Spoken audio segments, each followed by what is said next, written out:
بسم اللہ الرحمن الرحیم۔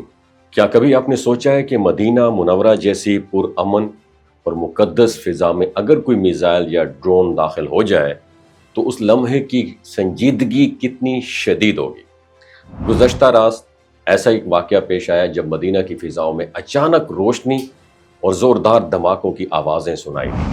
شہری حیران رہ گئے، لیکن فوراً واضح ہوا کہ سعودی عرب کی جدید ڈیفنس سسٹم نے ایک بار پھر بر وقت رد عمل دے کر نامعلوم پروجیکٹائل کو ناکارہ بنا دیا۔ یہ سوال کئی لوگوں کے ذہن میں ابھرتا ہے کہ آخر یہ میزائل یا ڈرون کہاں سے آتے ہیں اور سعودی عرب انہیں کیوں گراتا ہے؟ ماہرین کے مطابق بیشتر ایسی ایکٹیویٹیز یمن کے حوثی گروہ کی طرف سے کی جاتی ہیں جو کئی مہینوں سے اسرائیل کی طرف پروجیکٹائل بھیجنے کی کوشش کر رہے ہیں۔ ان کا عموماً رستہ جو ہے بحر احمر کے اوپر سے گزرتا ہے، لیکن بعض اوقات یہ پروازیں سعودی پروازوں کے قریب آ نکلتی ہیں اور یہی وہ لمحہ ہوتا ہے جب سعودی ڈیفنس سسٹم ایکٹیو ہو جاتا ہے۔ سوچنے کی بات یہ ہے کہ اگر یہ میزائل اپنے اصل ٹارگٹ کی طرف جا بھی رہے ہوں تب بھی مدینہ کی حدود کے اوپر سے ان کا گزرنا کتنا خطرناک ثابت ہو سکتا ہے۔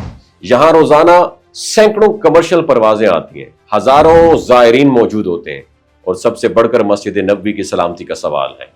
کسی حادثاتی ٹکر یا ٹیکنیکل فالٹ کی صورت میں ناقابل تلافی نقصان ہو سکتا ہے۔ اس لیے سعودی حکام کسی بھی نامعلوم پروجیکٹائل کو اپنے حدود کے اندر ایک خطرہ تصور کرتے ہیں اور اسے فوری طور پر تباہ کر دیتے ہیں۔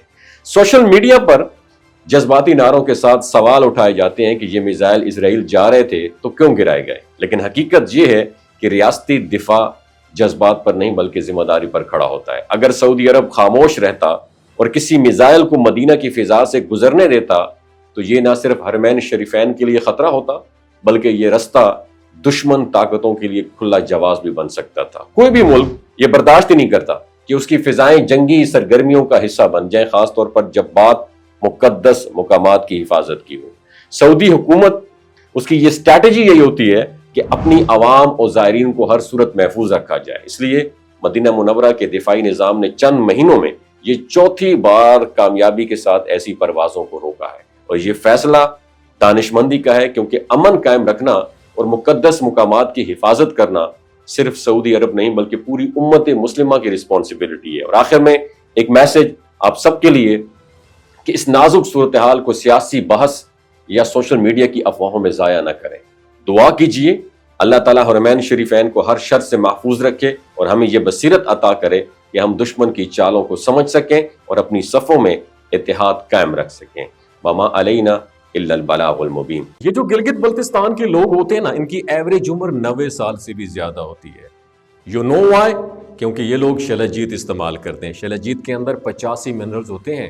اگر آپ چیزوں کو جلدی بھول جاتے ہیں، مردانہ کمزوری محسوس کرتے ہیں، اولاد جیسی نعمت سے محروم ہیں، اور آپ سپرم کاؤنٹ آپ کے کم ہیں، ٹیسٹوسٹیرون ہارمون امبیلنس ہے، آپ سدا بہار جوان نظر آنا چاہتے ہیں، خون کی کمی کو دور کرنا چاہتے ہیں، ہڈیوں جوڑوں کے دردوں سے نجات حاصل کرنا چاہتے ہیں، موٹاپا کم کرنا چاہتے ہیں، تو ڈاکٹر اسد محمود کی پیور اینڈ نیچرل شلجیت ضرور استعمال کریں۔